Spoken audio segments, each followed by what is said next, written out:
Hey, welcome back. This morning we're going to build another installment on the kitchen makeover project. We're still doing the drawers. The only thing left to do on the drawers is the bottom panel. Now typically we just cut up a bunch of sheets of 1/4-inch plywood or something that is going to be the base or the bottom of each one of the drawers. I'm going to do this a little bit differently because, as I've said before, I'm going to put some heavy appliances in there. I want this to last a long time, so I'm going to use some of the 3/4-inch sanded ply that I've made my side panels out of. In fact, I've already cut some of the parts. I made a couple of changes as I went forward, so today I'm just going to show you how I drew those up. Nothing too exciting, so let's just get started. We're going to start by creating a new file, and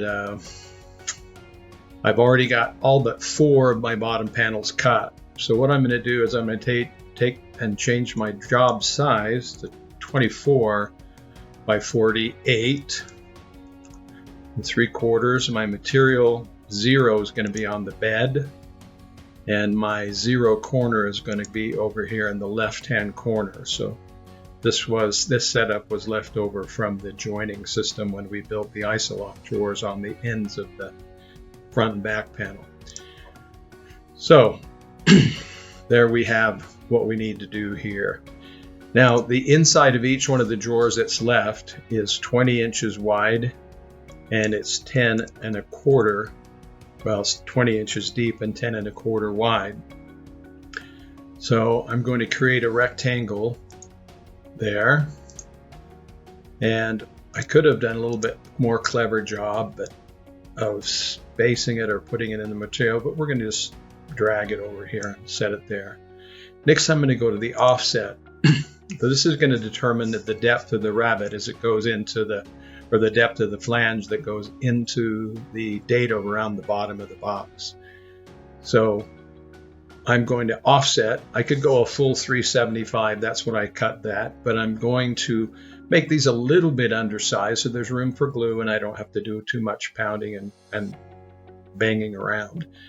This dimension is going to fit perfectly inside the box and give me a nice clean corners, so I don't really worry about trying to make this bottom out. So I'm going to offset that. Now this is automatically made it a rounded corner. There's a feature there that will let you do a square corner, but I don't want either one. I don't want a square corner. I don't want a rounded corner. What I did when I made the side panels, I put the dado in there, and what I did when I made one more time.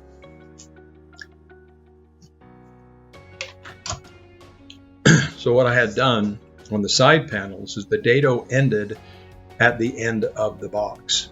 There was a little rounded extension beyond that, but this corner would bottom out or have a problem going into that. So to fix that problem, I'm just going to use this feature. I'm going to draw here, and I'm just going to watch the screen, and it's going to go to 45 degrees, and I'm going to click it twice.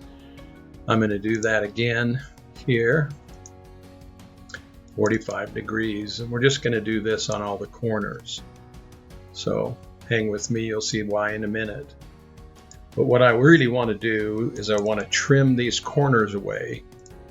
Now the other CAD system I use not only lets me do corners round, but it also lets me do a corner on a chamfer.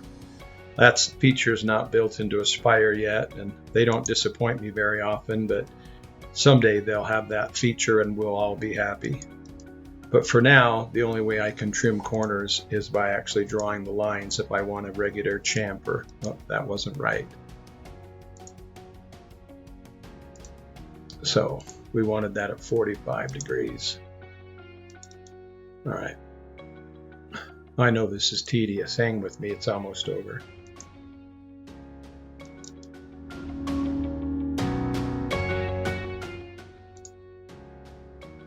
Okay. Now, all we're going to do is go to use the scissor tool and trim away some material.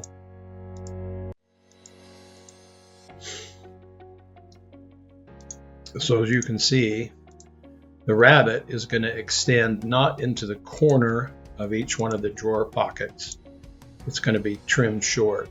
Won't affect anything inside the drawer, what we're going to see is that corner. We won't see this. This is going to be up inside the dado.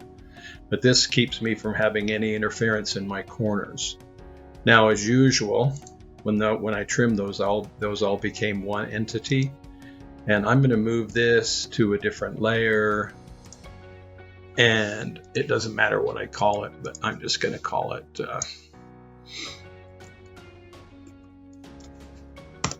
all right, so now I have a drawer bottom panel. To make this array, this is pretty simple. I'm going to use the array tool. I'm going to have just one column.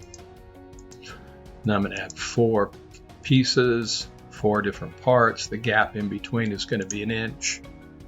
So that's good. Now, I also like this little tool here. This is the center tool. Now I'm ready to program that. I've got 2 layers to program. The first thing I want to do is take each one of these. And if I were doing a long sheet or a big setup, I would use that associate with the vectors. But in this case, we're going to just get the job done. So we're going to cut outside of this line. We're going to use my 1/2 inch bit. I'm going to go a little bit deeper than 375. I'm going to go to about 0.4 so that it doesn't wedge in there. And I'm going to take my profile down here, and this is just going to be the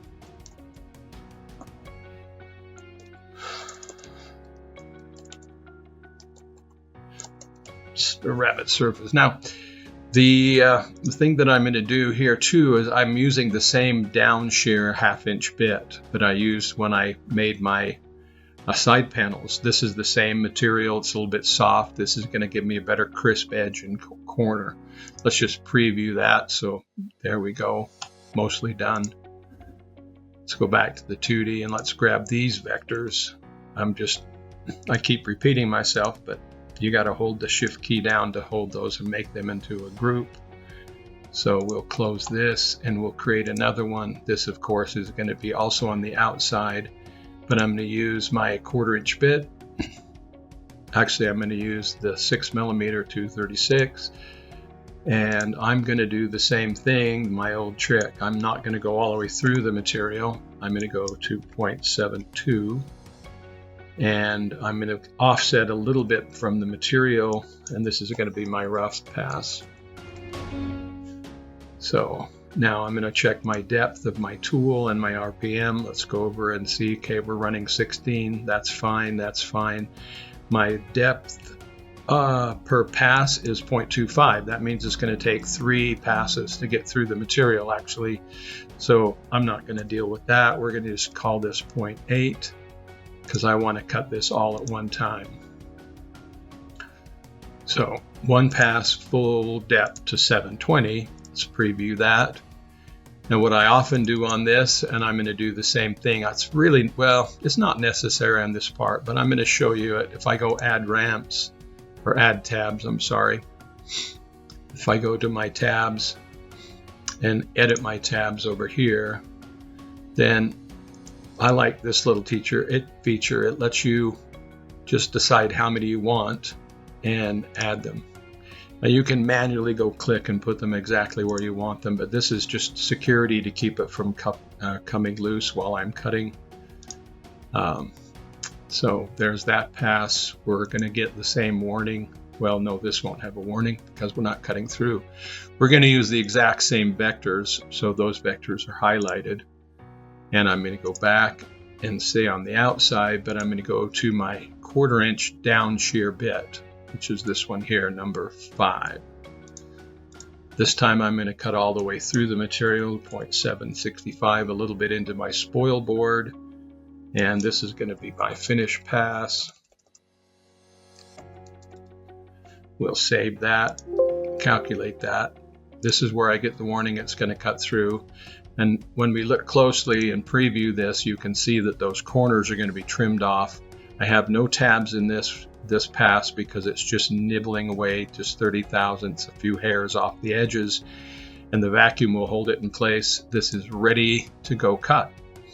So that's just a quick quick lesson on how I do this and exactly why and how I cut those corners off. You'll see when I do the assembly videos that that's what we're going to show you.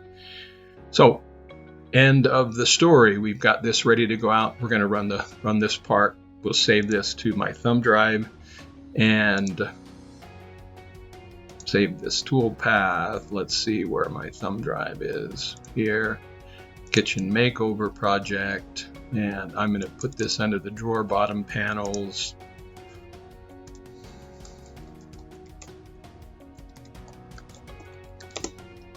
Just give it a name that I understand. Okay, I am done. Let's call this a picnic.